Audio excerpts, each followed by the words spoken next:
For my next mic'd up game ball for week 2 of the 2020 NFL regular season, we're going with New York Jets defensive tackle Quinnen Williams. And, if you guys didn't watch this game out of Williams, I highly suggest that you either go back and watch it or you just stick around for this video, because it was an absolutely dominating performance by him from really start to end. As I fully realized the scoreboard was a blowout for the 49ers, 31-13, but that doesn't take away from the individual performance that Williams put on display. 7 total tackles, 2 sacks, 4 tackles for loss, a forced fumble in there as well. Just dominant. There was nothing they could do when trying to run to his side, trying to block him as a pass rusher.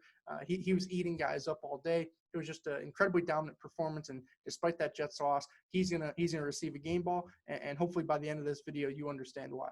First things first, in terms of what made Williams so dominant this past weekend, to me, we've got to start with this quick first step. As defensive players, they are not supposed to know the snap count that the offense is working with. Well, it certainly looked like somebody gave Quinnen some insider information prior to last Sunday's game, because this man, he was just getting off the ball so quickly and really just causing havoc straight off the jump that I had to lead with this. As this is just going to be a very simple play action pass play in which the offensive line, they're going to try and sell action to their right, in which you're going to have Trent Williams blocking down, Lakin down, and then they're going to pull this right guard back to the opposite side, in which it's unclear was Mullins supposed to kind of roll out back to his left. Were they going to try and get the ball to Kendrick Bourne over there on a potential kind of like screen like pass? It's tough to tell because the play was disrupted so quickly by what you're going to see here. Quinnen Williams just getting right in between Trent and Lakin, ultimately blowing up the puller before he can even get around,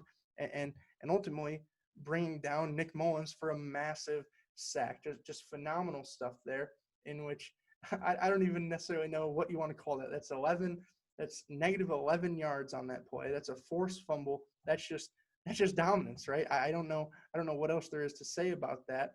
But that was Quinnen Williams' day in a nutshell. If you want to stop watching right now, you can, but I highly suggest we keep going, because he was making highlight plays all day. It wasn't just that one sack, forced fumble. And here's another great example of that quick first step. In this instance, I called it explosiveness, but what you're going to see here is Lakin Tomlinson. He's going to pull along the back side of this formation. Well, they're going to task Ben Garland here, the center in the snare. They're going to task him with blocking back on this 3 technique. And as somebody who's played center in the past, I can tell you this is a very tough block to make if you're Ben Garland, right? Because Quinnen, if he is blowing up field, you really need to try and cut him off at some point over here. If you step even at a 45-degree angle towards him, you're going to get torched off the snap. Well, that's exactly what happens. Here's what you're going to see is Garland, he takes a really flat angle, but it's not flat enough to stop my man Quinnen Williams. Look at how, again, he's just going to get right in that hip pocket of ultimately Trent Williams there. He's going to scoot by Garland and just disrupt the play in the backfield for essentially no gain there. Just a beautiful play, really caused off the back of Quinnen's explosiveness. I don't really know what else there's to say about that. That's just a freakish athlete making a freakish play there by Quinnen. And this next play I like because, we're just going to have a pretty simple bear look by the Jets defense, in which Quinnen, he's going to be the 3 technique on what appears to be the weak side of the formation, right? Well, what I want you to see is 2 things, actually. I want you to first see the strength of Quinnen on this play when he's taking on Trent Williams, big number 71, who obviously, we all know how great Trent is. There's a reason he was number 65 in my Mic'd Up Top 100 series. I'll link that video in the top right corner if you guys want to hear me go in depth on why I think Trent Williams is so good. But this play is certainly one where Quinnen Williams looks good. As what you're going to see is Trent, he tries to block down on Quinnen, but Quinnen, he gets right in his chest, extends his arms, and then ultimately has the lateral mobility to kind of turn his hips, open up, and with Marcus May, chase down Raheem Mostert for a negative 3-yard loss. Just an absolutely beautiful play in which he not only defeats one of the best tackles in the league, but he also chases down one of the fastest running backs in the league. Just a fantastic play in which, again, there's the bench press off of him, and then here comes the lateral mobility as he chases Mostert down and is able to create yet another tackle for loss. Just a fantastic play. And if this play right here is any indicator of what we're going to see for years to come out of Williams, I think a lot of Jets fans were a little bit quick to call him a bust after last season, because, again, that's just taking on one of the best tackles in the league, shucking him off like he's nothing, and then, running down the line of scrimmage, making a play almost by the numbers. That's just great stuff by a guy who is supposedly a bust. This next play here I thought was so impressive because, again, he's going to be going up against Trent Williams. This time Trent's going to be tasked with reaching him and kind of cutting him off, so that way there could be a massive hole here in his absence, right? Well, look at how Quinnen does a great job of, even though Trent does reach him, look at how he uses that strength and really just that bench press again with his hands right in the chest of Williams to collapse this hole and ultimately be able to bring down Tevin Coleman for, again, a no gain, 1 yard, I suppose. It's just a beautiful play in which initially Trent, he's in a perfect position there. And if he can keep Quinnen right there, what we want to say, 2 yards outside the hash, with these fits, with Laken Tomlinson working up to the middle linebacker, this could potentially be a massive rip here by Coleman. But the problem is with somebody as strong as Quinnen, look at how he's down low. He has leverage.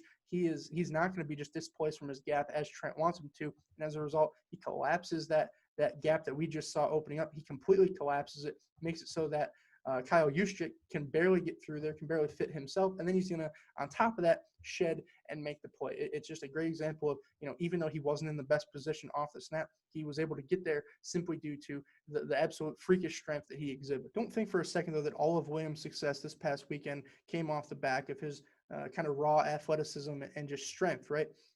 He showed off a decent repertoire of pass rush moves and ultimately hand usage in which, if you just look at the stat sheet and you see, oh, he only has 4.5 sacks on his career, you wouldn't see this. But if you went back and watched his Alabama film, if you really dive into some of his Jets film, you see that he is trying to pull out some various pass rush moves. And in this case, he's able to successfully hit Laken Tomlinson with one, as, Laken knows that he's got to worry about Quinnen's strength. So what does he do? He kind of sells out to stop the bull rush here once Quinnen gets into his chest.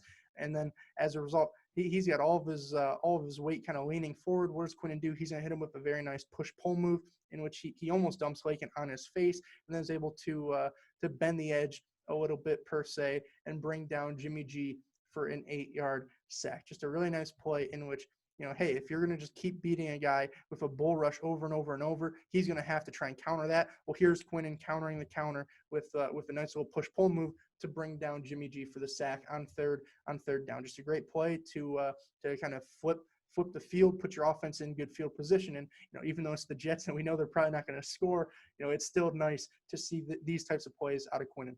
In transitioning back to him as a run defender, Quinnen was great this past weekend in terms of just placing his hands exactly where he wanted to on the offensive lineman's chest. He was very disciplined with his punches, and as a result, he was most of the time in control of these reps. What you're going to see here is Laken Tomlinson. He's going to be tasked with reaching Quinnen here. He's going to try and displace him out of this B gap and open up some hole.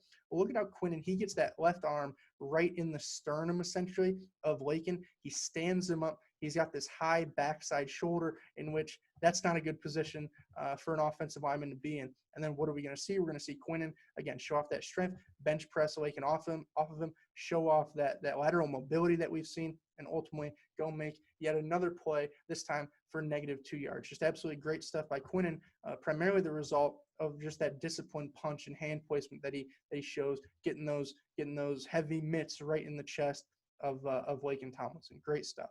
And last but not least, everybody knows that I love defensive linemen who can stack and shed. It's really the fundamental kind of root of all run defending that you're going to do as an interior defensive lineman, especially. And, for those who are unfamiliar, stacking and shedding a defender is essentially when, you get your initial punch with those disciplined hands right in the chest of your defender, kind of stand him up. Then from there, you're going to show off the strength, bench press him off to the point where you create enough space between you to where, when you get your head in the backfield and locate the ball carrier, to where you're able to disengage by hitting whether it's some move of your hands or just simply in the bench press itself, you're able to create enough space to get off and go shed and make a play, right? So, we're going to kind of combine everything we've talked about to this point to get Quinnen stacking and shedding. So this play, you're going to have Laken Tomlinson again.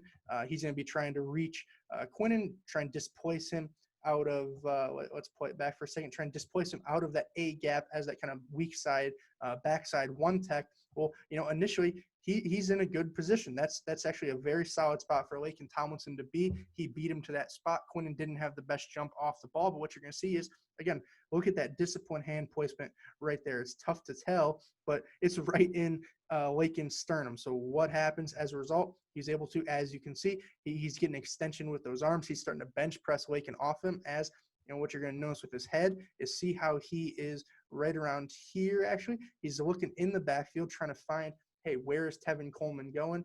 Is he going to cut this back towards me? Is he going to keep going this way? Where is he going? And then as a result, once he realizes that Tevin commits, he's going to hit a nice little move with his hands there, disengage, and bring down Coleman for a 1-yard gain. Just an absolutely beautiful play in which it's really just a fundamental stack and shed once you get past the initial kind of displacement by Tomlinson's reach. Just a fantastic play in which, you know, if Quinnen's able to continue making plays like this on a more regular basis, I think that bust tag will very quickly evaporate off them, because it's very rare that you see defensive tackles kind of, I don't want to say control the tempo of a game, but he really put a wrench in a lot of the 49ers plans. Obviously, the scoreboard wouldn't say so, but trust me, out of an interior defensive lineman, 7 total tackles, 2 sacks, 4 tackles for a loss behind the line of scrimmage against the run, and a forced fumble. That's just an absolutely insane day. That's why even though the Jets lost, Quinnen Williams, he had to get a mic'd up game ball, and hopefully he's going to have more to come in the future for the sake of Jets fans. And as always, if you guys did enjoy this video today, make sure you not only leave a thumbs up, but also leave a comment in the comment section down below. Tell me, if Quinnen Williams was not deserving of this game ball here between the 49ers and Jets, who do you think should have got it? Was it Jimmy G before the injury? Obviously 14 for 16 with 2 touchdowns was a pretty stellar performance. Do you think it should have went to Jordan Reed, who, you know, filling in for George Kittle, had those 7 receptions, 50 yards, and 2 touchdowns? Or ultimately, do you think that Quinnen was the right choice? Obviously, I just think that it's so rare that you see a defensive tackle put on a performance like that, lead his team in tackles, lead his team in sacks, just absolutely dominate really from start to finish. And ultimately, that's why he got a game ball. But if you agree, if you disagree, let me know down below. But even more important than that, if you liked the video, if you did enjoy it, if you want to see more where that came from, subscribe. You know, there's always going to be new content on the channel. I have one more game ball to give out this week, as well as, you know, you could go back and check out the ones from week 1. There's going to be a plethora coming out in week 3 and beyond, as well as some other series on the channel that hopefully you will enjoy, whether it's my top 100 series, whether it's my preview and prediction series. I just have a bunch of content on there for any type of football fan, you know, whether you're a hardcore fan and you want to really dive into some of the more technical side of things, or whether you're casual and want to hear me kind of discussing who I think will win each game. I think that I have a bunch of different content that you might enjoy. So with that being said, I'm mic'd up. Now I'm micing out, guys. See you next time. Peace.